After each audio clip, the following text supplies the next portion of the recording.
Hey guys, welcome to Boxing Squared for boxing news and views from around the internet. Micheal, Hunter and Cassius Chaney are all weighed in and ready to go ahead of their fight for the WBA gold title on a Don King card in Florida that is headlined by Adrian Broner. So this fight really is a bit of a lifeline for Micheal Hunter in his career, because he's kind of been not up to much in terms of advancing his pro career. Sure, he's been in the Combat League, the one-round tournament sort of style format. He's had a couple of nothing much fights in Mexico in recent times, but the last relevant fight that he had was 3 years ago against Jerry Forrest, and he didn't look good in that one. More recently, we have seen him a month or so ago, 2 months ago, whatever it was, in Uzbekistan in an exhibition, and he lost it. So he needs this fight something chronic. In Cassius Chaney, he's got a guy that is coming off a career best win, and we'll talk about that. But as you can see here, this is from the weigh-in. Micheal Hunter was 220, Cassius Chaney at 262. Cassius Chaney, 5 pounds heavier than his last fight. Micheal Hunter, there or thereabouts, about where he typically weighs in. But I did think he looked a little bit in better condition than in some recent outings that he's been in. And I think he needs to be, because this is a must-win for Micheal Hunter. It really is. I mean, I guess for both these guys, because Cassius Chaney, having come off that loss to George Arias a couple of years ago, where he just didn't let his hands go and kind of let that one slip away, he needed the win against Trevor Bryant. He got it. If he gets this pushes him on to something bigger and better, and he could take a scalp in Micheal Hunter.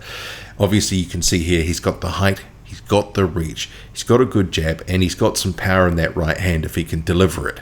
So he is a live dog in this fight. This is not some sort of one-sided mismatch.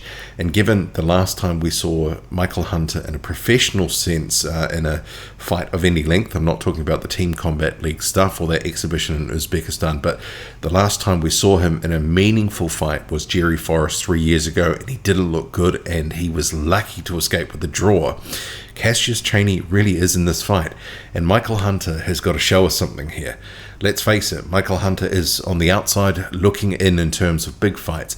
Despite all the talk about wanting to have a rematch with Usyk, which is a pipe dream at this point, Micheal Hunter, just needs to win this fight, and it could potentially open other doors for something, meaningful, because at the moment, he's kind of just listing, and he's got no career foundation at this point. He's made some decisions that have ultimately backfired.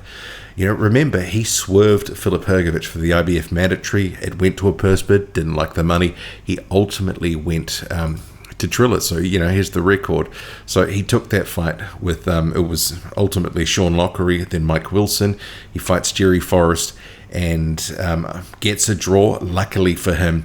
In the last couple of years, really hasn't been up to much. Just hasn't been able to, secure a big promoter, secure backing, and ultimately he's kind of been off in the wind, which has been such a shame, because, he was a guy that was generally regarded as a top 10 fighter, there or thereabouts, but it's just been kind of not much, up to much.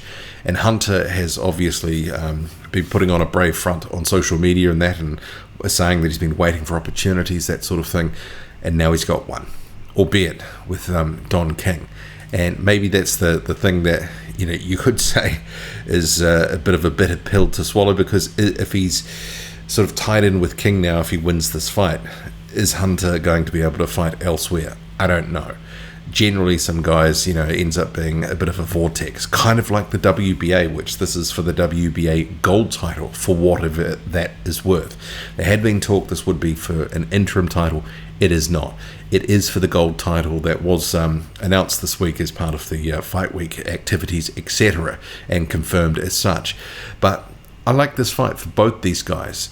If they're moving on to bigger and better fights, and let's say if either of these guys puts on a good performance, wins, and potentially, if there are no barriers with the King sort of tie-up, maybe they could end up getting on to an American-based card funded by the Saudis. What about the winner to face Jermaine Franklin? Or potentially even Micheal Hunter, a rematch with Jerry Forrest. There are a number of names out there that could be the what next for these guys if they sort of put themselves in the shop window with a good performance. But, if Michael Hunter, if he goes in here and puts on a bad performance, loses to Cassius Chaney, most people are just going to write him off as being done. And he does have one of these styles that quite athletic, and obviously having come up from cruiserweight, certain attributes that he uses in the heavyweight division, it is formed on being an athletic, and it's more of a younger fighting style. And as he ages, maybe that's not going to bode so well for his career. That quick in and out that he used to utilize so well, as he did against Martin Piccoli 6 years ago, all the way back then, if he starts to slow down, starts to get more hittable, he becomes more beatable. And Cassius Chaney is actually a decent heavyweight, sort of around top 30 or so. And if Michael Hunter really has designs on getting back to any real level in the heavyweight division, he has to beat him. If he loses, it just could end up being, out in the wilderness, a continued period. His career could just ultimately fade away if he can't get through Cassius Chaney. For Chaney, who has had that fight against Trevor Bryan, got that win, really laid him out. It was brutal. If you haven't seen it, try and look that one up. If he gets a win here, he can go on to some sort of biggest fight and biggest payday of his career type situation. This is a great opportunity for Chaney. And given that Hunter has looked somewhat shaky, and he looked terrible against Forrest 3 years ago, and he's been rather inactive, he hasn't sort of had any meaningful fights in any real level in a professional sense over many rounds, that sort of thing. Michael Hunter could be there for the taking, and he does have solid fundamentals. He's got the height and the reach, and if he uses them, and if Hunter has fallen off, this could be a big scalp for Chaney. So I like the fight. Chaney 262 pounds, Michael Hunter 220, and I guess the thing is for Chaney as well, maybe not as active as he'd like to be, but coming off that win against Trevor Bryan, the loss a couple of years ago, or 3 years ago now actually, or 2.5, to George Arias. Apart from that, not a lot there. So, Hunter should have the pedigree, but is it just one of these things where at this point in his career, because he's 35 with a young man style, is age and inactivity going to catch up with him? Because if he loses this one, any relevancy is kind of sort of out the window, out the door. Also on this card, just briefly, we'll just talk about it. Christian Thun, the German heavyweight, he's facing Honorime Eframi, who's sort of racked up a few losses in recent years, Bakadir Jalilov being one of them. But he's a puncher, but he's also chinny. Christian Thun, he lost to Curtis Harper a couple of years ago. That was a good fight, but he lost it. He's building his way back from that. But Michael Hunter, Cassius Chaney, I like it. What do you make of it all? Drop a comment loud and often. Hit like, hit subscribe, follow me on Twitter, boxing_squared. I'm out.